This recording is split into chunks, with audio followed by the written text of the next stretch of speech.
অসম বাপ আছে আমাৰ নিৰঞ্জন বৰুৱা বাপ ইউটিউব চেনেলটোৰ নামে নিৰঞ্জন বৰুৱা বাপ মাইনা অসম আছে নিৰঞ্জন বৰুৱা বুলি আপোনালোক সাৰ্চ কৰিলে পাব ইউটিউবত আৰু আমাৰ মাইনা অসম আমাৰ ভক্তি সাগৰ আমাৰ পঞ্চৰদা ভৈৰৱ দ্বাৰা প্ৰভু আছে আৰু আমাৰ শশী বৰা আছে আৰু লগতে আমাৰ প্ৰাণজিৎ প্ৰভুৰ ইউটিউব চেনেলটো জানেই আপোনালোক জ্যোতিময় আৰু আমাৰ পৰমশ্ৰদ্ধাৰ বাপজন ত্ৰিমূৰ্তি আসাম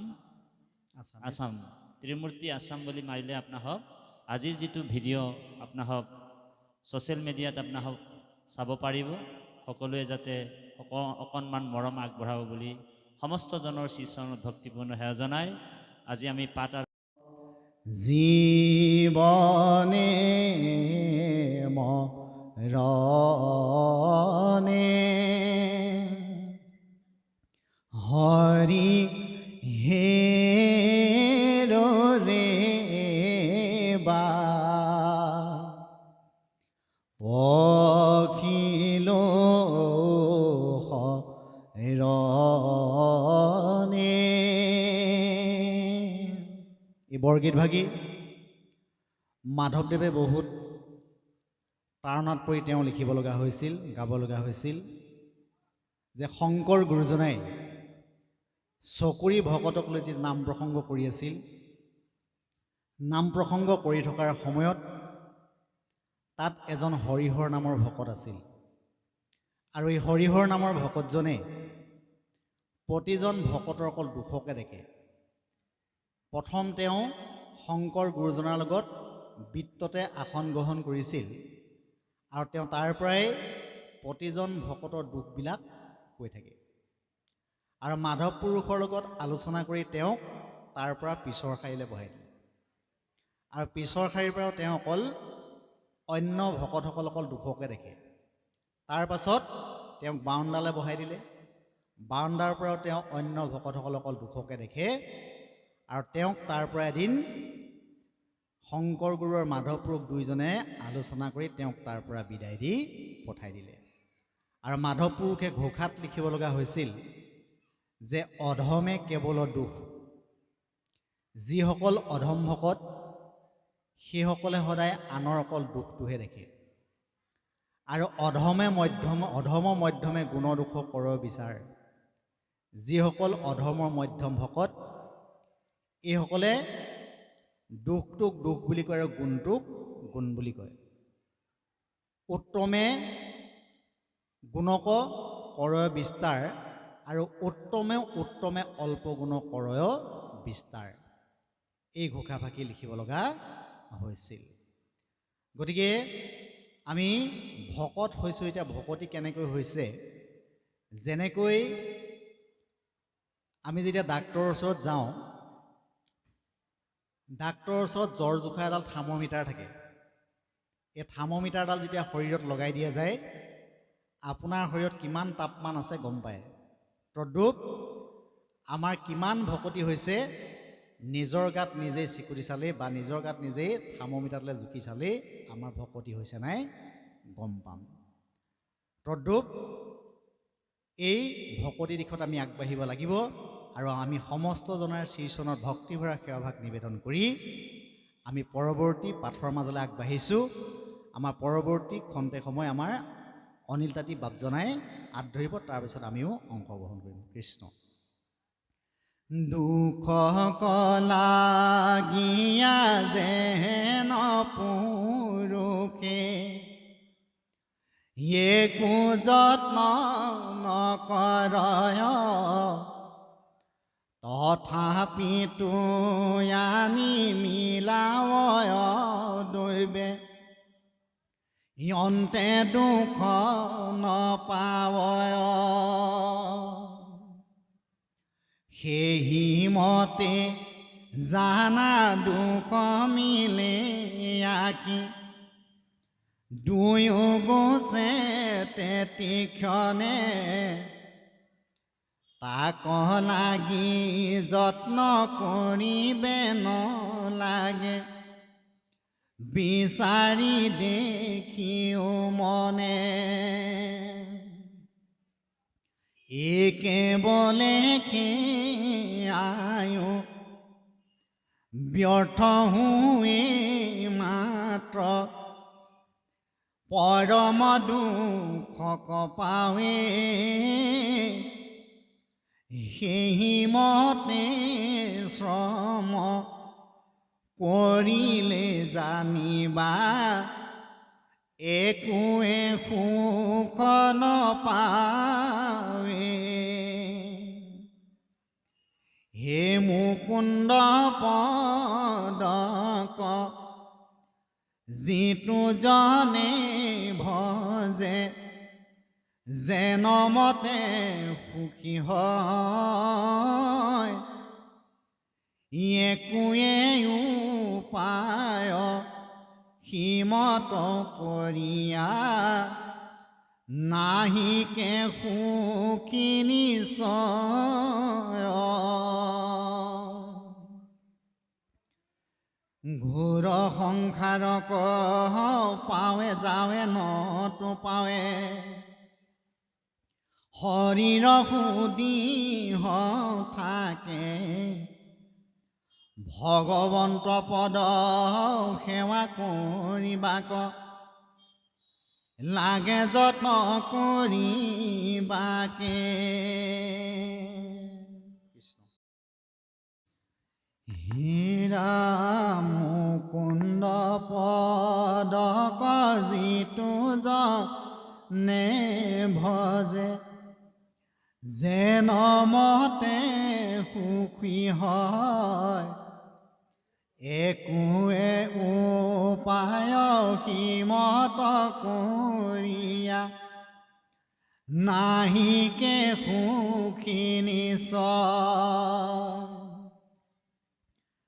ঘোৰ সংসাৰক যাৱে নতো পাৱে শৰীৰ সুদিহ থাকে ভগৱন্ত পদ সেৱা কৰিবাক লাগে যত্ন কৰিবাকে পুৰুষৰ আয়ু শতেক বৎসৰ অধেক নিদ্ৰাত যায় কিছু ফল নাই ৰাতিত শয়ন কৰিয়া থাকে সদায় বাৰু কৃষ্ণ আমি ভাগৱতৰ পদৰ মাজলৈ সোমাই গৈছোঁ যে এই ঘোৰ সংসাৰখনত মনুষ্য শৰীৰটোলৈ আমি ভগৱন্তৰ সেৱা পূজা নমস্কাৰ কৰিব লাগে এতিয়া পুৰুষৰ কথা কৈছে পুৰুষ মানে হৈছে জীৱ পুৰুষৰ আয়ু শতেক বৎসৰ অৰ্ধেক নিদ্ৰাত যায় যে এতিয়া কলিযুগত মনুষ্যৰ আয়ুসটো হৈছে 100 বছৰ 100 বছৰে 50 বছৰ আমাৰ অকল শুই থাকোঁতে যায় তাৰ পাছত কৈছে বালে ককা লৰ পৰা জানা যায় বিংশতি বৰিষ মানে নানা কিয়াৰত নুগুচে মনত পুৰুষে তাক নজানে আৰু 20 বছৰ কাল খেলা ধূলা আৰু পঢ়া শুনা কৰোঁতে যায় এতিয়া 100 বছৰ 50 বছৰ অকল শুই থাকোঁতে যায় 20 বছৰ পঢ়া শুনা আৰু খেলা ধূলা কৰোঁতে যায় তাৰ পাছৰখিনি চাওঁ আয়ু যাই ব্যৰ্থে যোৱা পাইলে আঁকি পাছৰো বিংশতি যায় অসামৰ্থ ভৈলে বল দূৰ গৈলে কিছু তাৰ ক্ষমা নাই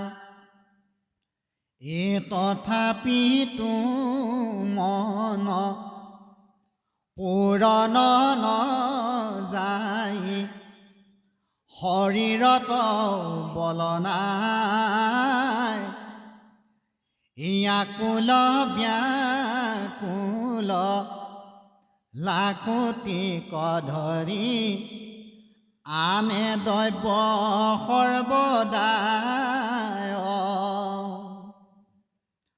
ই বলৱন্ত কাল তাহাক পুৰিবে নপাৰয় একো কালে শিখব বৎসৰ এহি মতে যায় বিষয় মিছা জঞ্জালে চক্ষুয়ো নমনে কাণে নুশুনয় তথাপি তৃষ্ণা বিস্তৰ সেই মতে সিটো গলি পচি যায় অধম পাপী বৰ্বৰ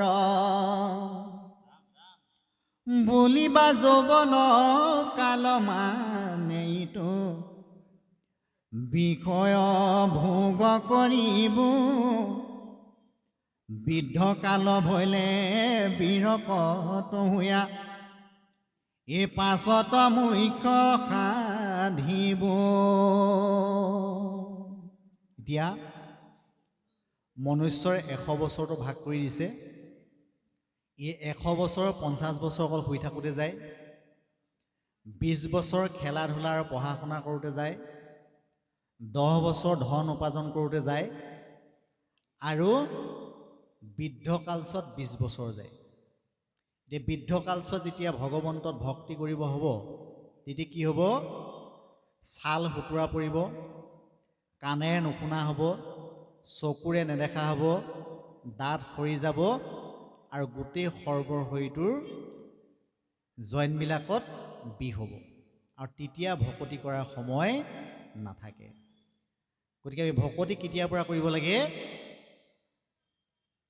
প্ৰহ্লাদে যেনেকৈ 5 বছৰ বয়সৰ পৰা ভক্তি কৰিছিল ধ্ৰুৱই 5 বছৰ বয়সৰ পৰা ভক্তি কৰিছিল সেইকাৰণে ইয়াৰ পিছৰ পদত সুন্দৰকৈ উল্লেখ কৰিছে যে হেন জানি শিশু হ'ব এৰিয়া নকৰ্ম ধৰিও কুমাৰকালে ভাগৱত ধৰ্ম গতিকে 5 বছৰ বয়সৰ পৰা আমি ভক্তি কৰিব লাগে এতিয়া 5 বছৰ বয়সৰ পৰা যে আৰম্ভ কৰা যায় যে শিশুকালৰ পৰা ভক্তি কৰিলে গোটেই জীৱনটো ভালদৰে যায় যেনেকৈ এডোখৰ চুম্বক আৰু এডোখৰ লো একেডোখৰ চুম্বকত একেখিনি লুগুৰি কণিকাই থাকে কিন্তু সেই লুগুৰি কণিকাখিনি ভালদৰে তাক খজোৱা থাকে সেইকাৰণে তাৰ নাম হৈছে চুম্বক আৰু একেখিনি লুগুৰি কণিকাই লোহাৰ ডোখৰত থাকে লোহাৰ ডোখৰত লুগুৰি কণিকাখিনি বিশৃংখলীয়া হৈ থাকে আৰু তাৰ নামটো হৈছে লো আৰু তাক মামৰে সহজে আক্ৰমণ কৰিব পাৰে গতিকে আমি জীৱনটো সুন্দৰভাৱে পৰিচালিত কৰিবলৈ হ'লে চুম্বক ডোখৰৰ দৰে হ'ব লাগিব কেনেকৈ আমি সৰু কালৰ পৰাই ভগৱন্তত ভক্তি কৰিব লাগিব এতিয়া ভক্তি কৰাৰ ক্ষেত্ৰত আমি বহু অসমৰ বিভিন্ন প্ৰান্তত ঘূৰি আমি কিছুমান অকণমান অভিজ্ঞতাৰ পৰাহে কৈছোঁ যে বহুসকল আই বাপক দেখা যায় চাইকেল মাৰি বাইক চলাই গাড়ী চলাই গৈ থাকোঁতে যদি এজন ভকতে অন্য এজন ভকত বা একেজন সংগীক দেখা পায় এহাতেৰে এনেকৈ কৃষ্ণ বুলি হাতটো দাঙে যে আমি কোনো কাৰণত কেতিয়াও আমি এহাতেৰে ভক্তি কৰিব নালাগে যদি পাৰিছে আপুনি 2খন হাত জপাই কৃষ্ণ বুলি ক'ব যদি আপোনাৰ 2খন হাত বন্দী হৈ আছে চাইকেল চলাই গৈ আছে মটৰচাইকেল চলাই গৈ আছে বা গাড়ী চলাই গৈ আছে মূৰটো দুপিয়াই কৃষ্ণ বুলি ক'লেও হ'ব কাৰণ আমি ভাগৱত পঢ়াৰ পৰা ইয়াৰ পৰা আমি কিছুমান সংস্কাৰ হ'ব লাগিব এতিয়া এহাতে যদি ভগৱন্তত ভক্তি কৰে ভক্তি কেতিয়াও নহয় বুলি কৈছে আৰু এই কথাকেইটাকে সুন্দৰকৈ ভাগৱতৰ 10ম স্কন্ধত কৃষ্ণই গোপীসকলক কৈছিল গোপীসকলে যেতিয়া যমুনাত স্নান কৰি আছিল কৃষ্ণই গোপীসকলৰ বস্ত্ৰখিনি নি পেলাই কদম গছৰ ওপৰত উঠাই থৈছিল আৰু কদম গছৰ ওপৰত যেতিয়া উঠাই থৈছিল এহাতেৰে তেওঁলোকে বস্ত্ৰ ধৰি আছে আৰু এহাতেৰে ভগৱন্তক বস্ত্ৰ খুজি আছে। তেতিয়া কৃষ্ণই কৈছে এহাতেৰেতো ভক্তি কৰিলে কেতিয়াও কিন্তু ভগৱন্ত সন্তুষ্ট নহয়, গতিকে তোমালোকে মায়া ছেদ কৰি দুহাতেৰে ভক্তি কৰিব লাগিব। তেতিয়া গোপীসকলক কৃষ্ণই কৈছে পদবন্ধে সুন্দৰকে কি বুলি কৈছে, ইহে নশুনি কৃষ্ণে হাকি বলিলন্ত, ইয়াবেকে লংঘিলা বেদ, এক হস্তে যিটো দেৱ কয়ো পাশৈ, তাৰ হস্ত কৰো ছেদ। যদি কোনোবাই এহাতেৰে মোক ভক্তি কৰিছে তেওঁৰ হাতটোৱে মই কাটি দিওঁ বুলি কৈছে। সেইকাৰণে আমি সংস্কাৰ হ'ব লাগিব। যদি কোনোবাই হাত বন্দী হৈছে, যদি এজন ভকতক লগ পাইছে বা এগৰাকী আইক লগ পাইছে, যদি পাৰে আপোনালোকে দুই হাতে নমস্কাৰ কৰিব। যদি দুই হাত বন্দী হৈ আছে মূৰটো দুপিয়াই কৃষ্ণ বুলি ক'লেও হ'ব। এহাতে সেৱা কৰিলে ভগৱন্ত কিন্তু কেতিয়াও সন্তুষ্ট নহয়। মই এটা উদাহৰণে কৈছোঁ। যিদিনা কৌৰৱৰ ৰাজসভাত দ্ৰৌপদীক দুশাসনে বস্ত্ৰহৰণ কৰিছিল, বস্ত্ৰহৰণ কৰাৰ দিনা দ্ৰৌপদীয়ে এখন হাতেৰে বস্ত্ৰ ধৰি আছে আৰু এখন হাতেৰে কৃষ্ণক মাতি আছে। তেতিয়া ৰুক্মিণীয়ে কৃষ্ণক কৈছে তোমাক মাতি আছে, তুমি যোৱা নাই কিয়? কৈছে মোক আচলতে মতা হোৱা নাই। এতিয়া দুশাসনে যেতিয়া দুহাতেৰে বস্ত্ৰ টানিলে, বস্ত্ৰ যেতিয়া মানে দ্ৰৌপদীয়ে এখন হাতে ধৰি ৰাখিব নোৱাৰিলে, দুইখন হাত এৰি পেলাই তেওঁ ভগৱন্তত সমৰ্পণ হৈ দিলে যে প্ৰভু তুমিয়ে যি কৰা কৰিবা।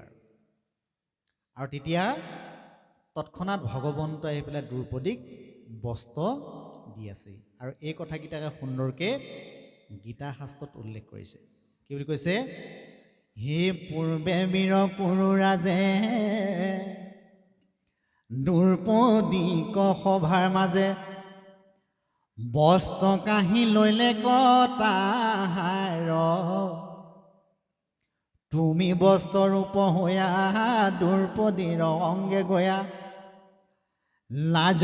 ভগৱন্তক পাবৰ কাৰণে কোনেও কিন্তু কৃত্ৰিমভাৱে ভগৱন্তক নাপায়। যে ভগৱন্তক পাবলৈ হ'লে আমি এটা সহজ সৰল মনেৰেহে ভগৱন্তক আমি পাব পাৰিম। মই এটা কাহিনী কৈছোঁ যে এখন ঘৰত এটা ল'ৰা আছিল। এই ল'ৰাটোৱে খুব খায়, ঘৰখনত যিমান বস্তু আছে সিমানটোৱে খাই পেলায়, বাকী আৰু পিছত যে কোনোবাই খাব সেইটো সি বিচাৰ নকৰে। তেতিয়া ঘৰখনৰ মানুহে কি কৰিলে, ল'ৰাটোক ঘৰৰ পৰা উলিয়াই পঠিয়াই দিলে। ই যদি আমাৰ ঘৰত থাকিবলৈ হয় আমি গোটেইবিলাক নেখাই মৰিব লাগিব। গতিকে ঘৰৰ মানুহে তাৰ পৰা তাক উলিয়াই পঠাই দিলে। আৰু ঘৰৰ পৰা ওলাই গুচি গ'ল। গুচি গৈ পেলাই এখন আশ্ৰমত আশ্ৰয় ল'লে। আৰু আশ্ৰমৰ যিজন অধিপতি, এই অধিপতিজনীক গৈ সুধিলে যে মই ইয়াত থাকিব পাৰিমনে? বোলে পাৰিবা। বোলে ইয়াত খাব পায় নাপায়? বোলে পায়। তুমি যিমান পাৰা সিমান খাব পাৰিবা, যিমান মন সিমান খাব পাৰিবা। তেতিয়া সি তাতে থাকিলে। আৰু এনেকৈ কেইদিনমান থকাৰ পিছত এদিন আশ্ৰমৰ সকলো লোকে ভগৱন্তত মানে ধ্যান কৰি আছে, ৰন্ধনৰ ওচৰলৈ কোনো যোৱা নাই। তেতিয়া সি গুৰুদেৱক সুধিলে যে গুৰুদেৱ আজি ৰন্ধনলৈ কোনো নাযায় নেকি? তেতিয়া গুৰুদেৱে ক'লে আজি একাদশী, আমি আশ্ৰমবাসীসকলে একাদশী ব্ৰত পালন কৰিব লাগে, আমি উপবাসে থাকিব লাগে। গতিকে তুমিও আজি উপবাসে থাকিব লাগিব। তেতিয়া সি গুৰুদেৱক কৈছে মই যদি একাদশী ব্ৰত পালন কৰিবলৈ মই দ্বাদশী নেদেখিমেই চাগে, গতিকে মোক কিবা এটা ব্যৱস্থা কৰি দিয়ক। তেতিয়া গুৰুদেৱে ভাবিলে কি কৰা যায় ইয়াক। তেতিয়া গুৰুদেৱে তাক ক'লে যে তুমি তোমাৰ জোখাই চাউল দাইল তুমি লৈ যোৱা, নি ইয়াৰ পৰা তুমি আশ্ৰমত নবনাবা, নদীৰ কিনাৰত গৈ পেলাই বনাই তুমি খাবা, আৰু তুমি বনাই খোৱাৰ আগতেই তুমি ভগৱন্তত অৰ্পণ কৰি ল'বা, তাৰ পাছতহে তুমি খাবা। এতিয়া তাৰ জোখাই লৈ গুচি গ'ল। কেনেকৈ ৰান্ধিব লাগে সেইটোও নাজানে, যেনে তেনে সি ৰান্ধিলে, ৰান্ধি পেলাই দুভাগ বাঢ়ি ল'লে, বাঢ়ি লৈ পেলাই চকু মুদি পেলাই ভগৱন্তক মাতি, এতিয়া ভগৱন্তক কেনেকৈ মাতিব লাগে সেইটোও নাজানে। এইটো এটা উত্তৰ ভাৰতৰ কাহিনী, মই এটা প্ৰবচনত শুনিছিলোঁ। তেতিয়া হিন্দীত মই শুনিছিলোঁ প্ৰবচনটো, মই হিন্দীতে কৈছোঁ। তেতিয়া ভগৱন্তক মাতিছে, কি বুলি কৈছে? ৰাম তোমা হো प्रभु रामा हो मेरे भोजन को भोग लगाओ। এতিয়া চকুমুদি মাতি আছে, ভগৱান নাহেহে নাহে। তাৰপাছত সি কৈছে যে আজি একাদশী, তুমি ক'তো খাবলৈ নোপোৱা। আজি সকলোৱে একাদশী ব্ৰত পালন কৰিছে, মইহে মাত্ৰ তোমাৰ কাৰণে ৰন্ধন কৰিছোঁ, তাৰ বাহিৰে তুমি ক'তো খাবলৈ নোপোৱা। আৰু এই বুলি কোৱাৰ লগে লগে ভগৱন্তৰ ৰামে ভাবিলা ইমান ভোলা ভালা শিষ্য, ইয়াৰ ওচৰলৈ যাব লাগে।